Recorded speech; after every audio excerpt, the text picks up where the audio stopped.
What's happening, guys? It's Monster Chappie. We're here today for some Madden 25 action on the PS4. It's actually a gameplay from the stream, and I'm using the Chargers taking on the Steelers. And this is definitely a nice little matchup, and it definitely ends up being a very, very good game. So you're going to want to watch till the end here. And what I do want to say is, first off, look at this. Like, how does this get caught? 9 times out of 10, man, the receiver, especially a halfback, is going to drop that pass with 3 defenders right around him. Usually it'll bounce off his hands or it'll get hit and drop it. But unfortunately for me, that was not the case here. And that ends up costing us because he built a nice little drive after that and ends up getting the score. But first off, before we get into the rest of the gameplay here, I want to say that the Atlanta tournament, which is right now, which is going on live on Gen 3, it's the 360 tournament, the final major tournament of the year most likely. It is going on right now, and they do have a live stream available for that. So if you want to see that live stream, see what players are doing, see the adjustments they're making, see what schemes they're running, and which teams everybody are using, for the most part you're going to see Seahawks and Niners.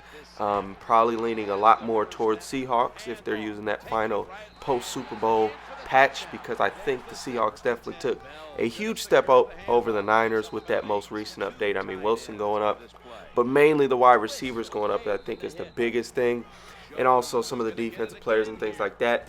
But I think at this point, the Seahawks have more depth than the 49ers. I think the 49ers starting core can definitely bang with them, but when it comes to their backups, I think the Seahawks, especially like defensively and especially at the receiver position, have a lot more depth than the Niners do, and I think that gives them a slight edge at this point.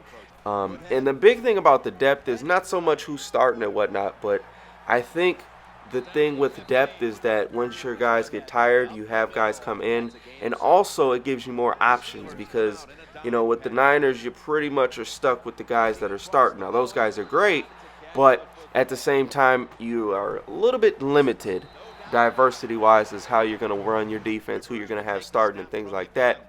Whereas with the Seahawks, you have the options of, going with a slower, bigger lineman core, or a faster lineman core, or a faster linebacker core on outside, or faster on the inside. Like, they have guys that are good at hitting, they have guys that are good at speed, they got guys that are good at both, just like the Niners, but there's just a few more guys that offer few different things that you can do. So that's my thing on the Seahawks. But as I was saying, there will be a link in the description for which you can check out the stream and check out what everybody's doing. It's live gameplay with commentary as well, and guys are breaking it down, letting you know what to do, what's going on, and who's winning.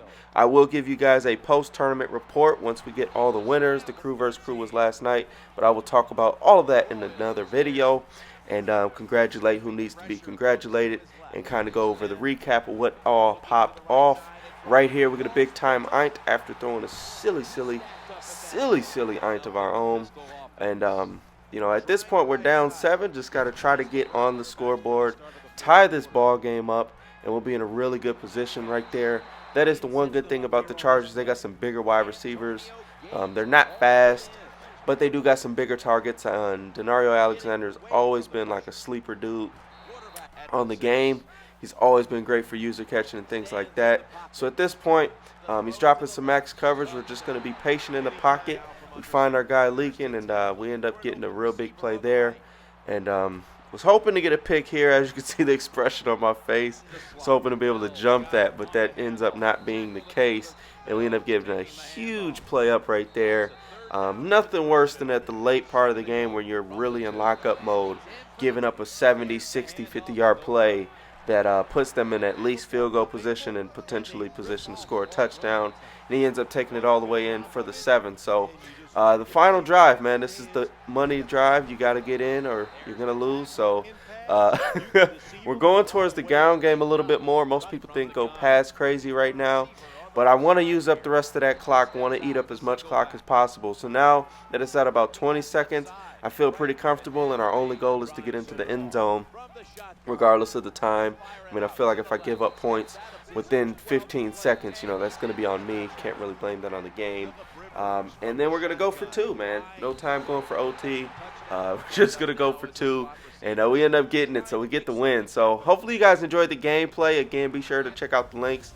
And be sure to check out the stream next time we go live, man. A lot of good action in there. Letting you guys see the adjustments and pick my plays and all that good stuff right there. So it's a whole lot of fun. But until the next time, guys, y'all take it easy. Appreciate the love and the support. I think we just hit 14K, so that's real nice right there. Till the next time, we gone.